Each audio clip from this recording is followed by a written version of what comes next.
Hi guys, it's Carrie, and it has been a while since I've made a video. I was tagged a while back by Vix from New Age Hipster to do that intuitive tag that's been going around on YouTube, so I'm finally getting around to that today. Before I jump right into those questions, I did want to let you guys know, since it has been a while since I've made a video, that I am still here. I'm still active. I'm blogging quite a bit. I blog every week. So check out my site, happyfishtarot.com, and keep up with what I'm doing. I'm not doing videos as frequently as I once was.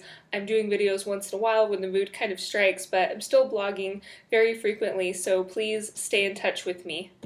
So I got all ready to film this video today and got my camera out and then realized the battery was dead. So I'm filming this on my webcam. Hopefully the quality isn't too terrible, and you might see some cats like walking across my computer screen. They love to do that, so we'll try and just bear with it. And I'll try and answer some of these questions, and hopefully you guys can get to know me a little bit more through this. Okay, so let's go ahead and get into this intuitive tag here.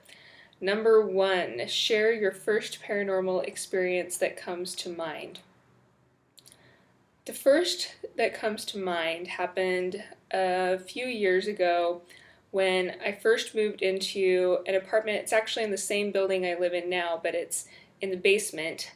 It's an old building that used to be a single-family home and has been split up into apartments. And when I first moved into my apartment downstairs, one night I was sleeping and both of my cats, Nanners and Lulu, were in the bedroom with me, and I was living alone. And I hadn't been living in the apartment very long.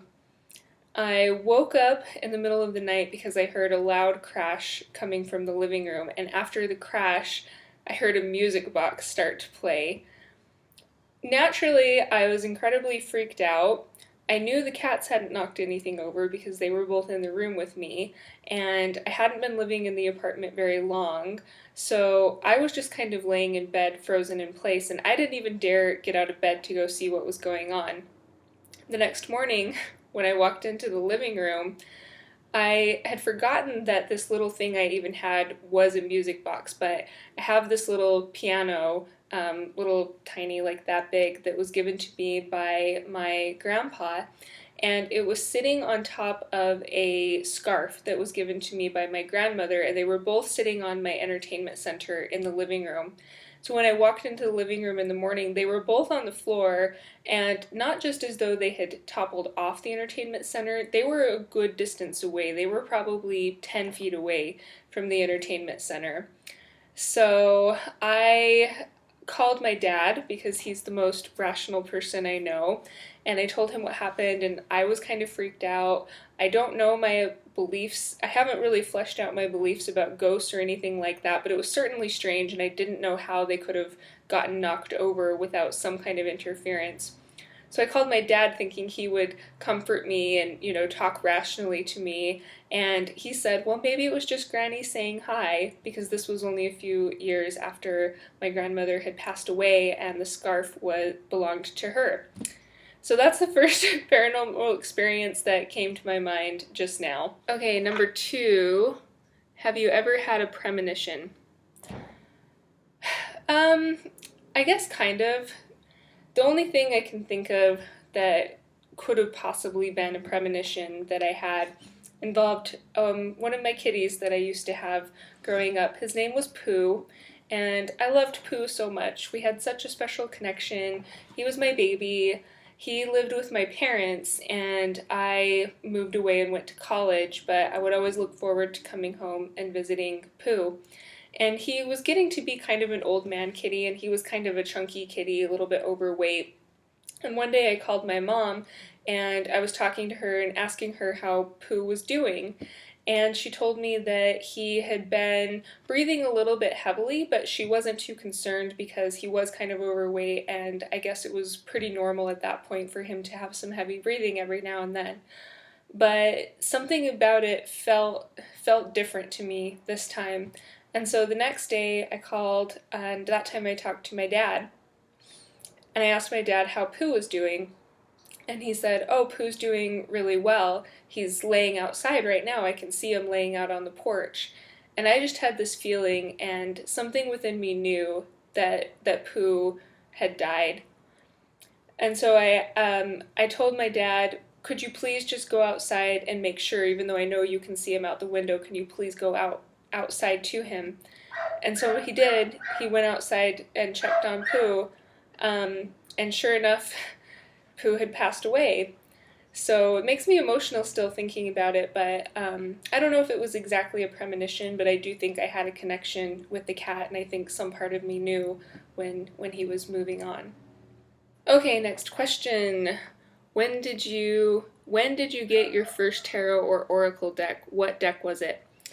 Let me see here. So I think it's probably been about 5 years now since I got my first tarot deck.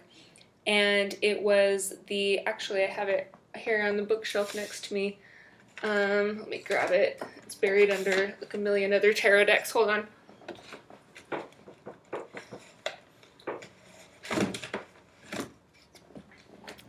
Here we go. So this was the first tarot deck I ever had, and it is pretty standard. Obviously, it's a Rider-Waite edition. I ended up not too long after I got this one also purchasing the Radiant Rider-Waite, because this particular version has quite harsh coloring.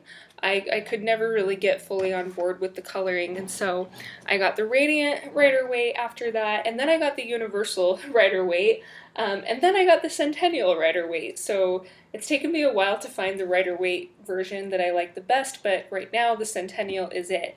But this one, to answer the question, was the first deck that I ever received, and I purchased it for myself, I think about 5 years ago, maybe 6 now.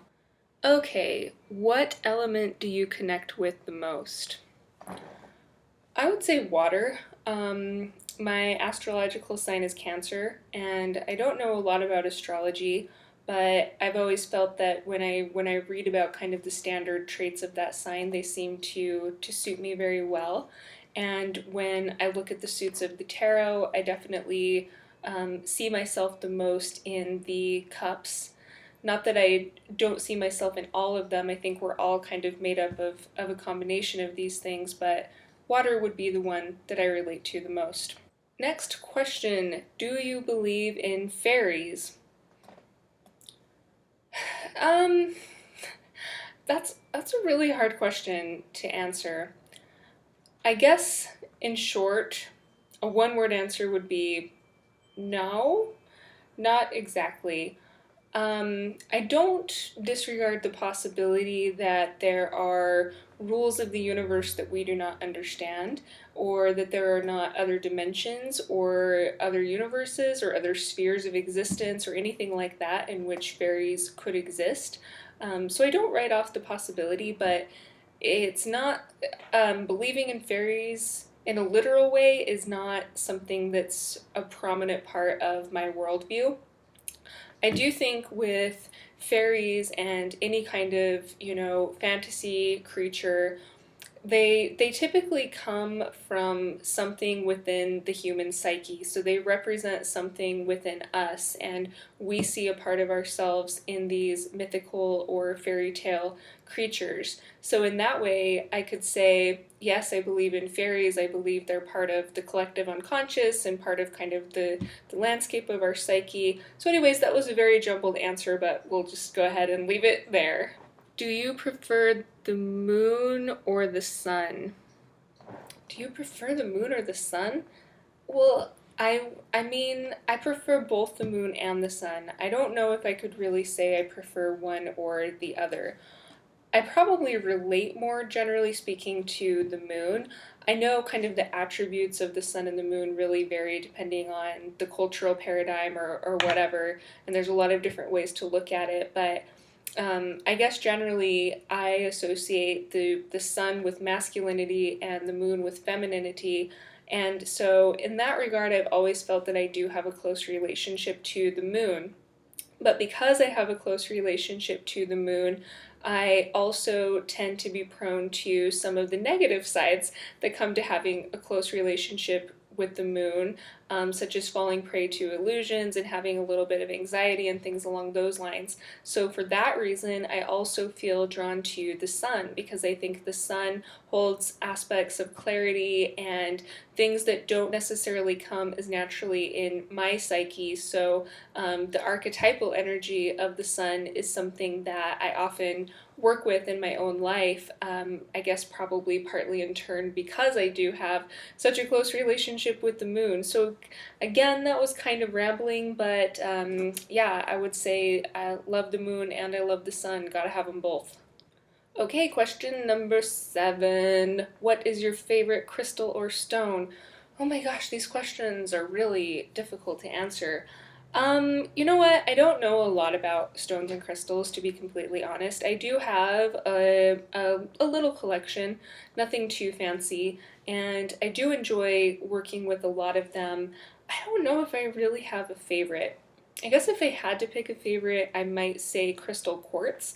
I probably have more crystal quartz than anything else, and it's something that I use for sort of a broad variety of purposes, and also it's just really damn pretty. So let's go ahead and let's just say crystal quartz. Okay, and number 8, can you see spirits slash spiritual beings? All right, I just have to go with the first thing that came into my head when I saw this question, which is, of course, yes, I can. You're a spirit, I'm a spirit, Nanners is a spirit, Lulu is a spirit. We're all spiritual beings, and yes, I can see spiritual beings everywhere I look. Okay, number 9. Would you rather be able to fly on a broomstick, breathe underwater, make things grow fast, or control fire? So I'm going to answer this question literally. I think what this might be hinting at is which element would you like to control or to be in sync with. But to take the specific examples that were given in this question, I would have to say fly on a broomstick because that sounds fucking badass. What is the animal totem that you feel most connected to? I don't know. I feel connected to a lot of animals in general, and to be honest, I don't know a lot about the concept of totems. But I do have 2 cats, and there is something definitely magical about cats. I've always kind of had the impression that cats kind of walk between the realms, and cats know more than they let on to, and maybe cats can see this whole beautiful mystical reality that's unfolding alongside of the reality that we see, but we humans aren't necessarily privy to. My business is called Happy Fish Tarot, and I guess to some extent I have a connection to fish, and that's actually been more of a recent development as well. There's something really interesting to me about the symbolism of fish. Fish tend to be associated with the unconscious mind.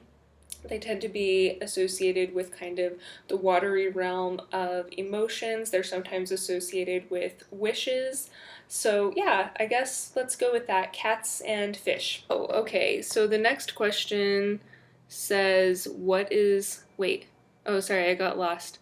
Okay, question 11. What is your first animal slash spirit totem? I feel like I kind of already answered that with the previous question. So at question 12, tell us about your first spirit guide. There's not really a lot to tell. The concept of spirit guides is something I'm still trying to flesh out my beliefs around or my experiences around. It's something that I'm relatively new to toying with the idea of spirit guides. I don't feel at this point it's something I'm ready to discuss in an extremely public venue. I am starting to open my mind to the many layers of meanings that the term spirit guide could have. I think it's a very nuanced thing. I don't necessarily think I'm going to come to a conclusion of associating my spirit guide with a particular form. It's possible that I will, but as for now, I see it as another form of energy and another form of consciousness that is part of me, but also part of something bigger, and that I can connect with to enhance my own wisdom and to give me comfort. So I'll leave it there for now. Do you feel more connected to the stars or the earth? The first thing that popped into my head when I read this question is that I feel more connected to the earth, but as I thought about it more, I realized yet again there's a lot of layers to how I would have to answer this question. I feel connected to both the stars and the earth.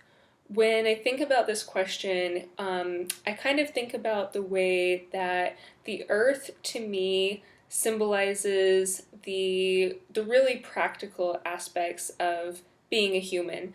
So, being connected to the earth to me also means being connected to my body, to the food that I eat, to movement, to other creatures, to fellow human beings. All of those. Sorry, speaking of which, I have cats knocking around at my feet. All of those to me are part of being connected to the earth. Things that are very tangible, things that are graspable, that are solid, that we can see in the physical realm. And then when I think about being connected to the stars, I think of mysticism, and I think of cosmos, and I think of spiritual experiences. So I guess what I'm striving for, and I feel I'm kind of getting there, is to feel equally connected to the stars and the earth. What is your preferred method of blessing slash cleansing? I don't really know. I'm not sure what exactly this would mean by blessing. I guess blessing is not something that I consider a practice that I embark upon.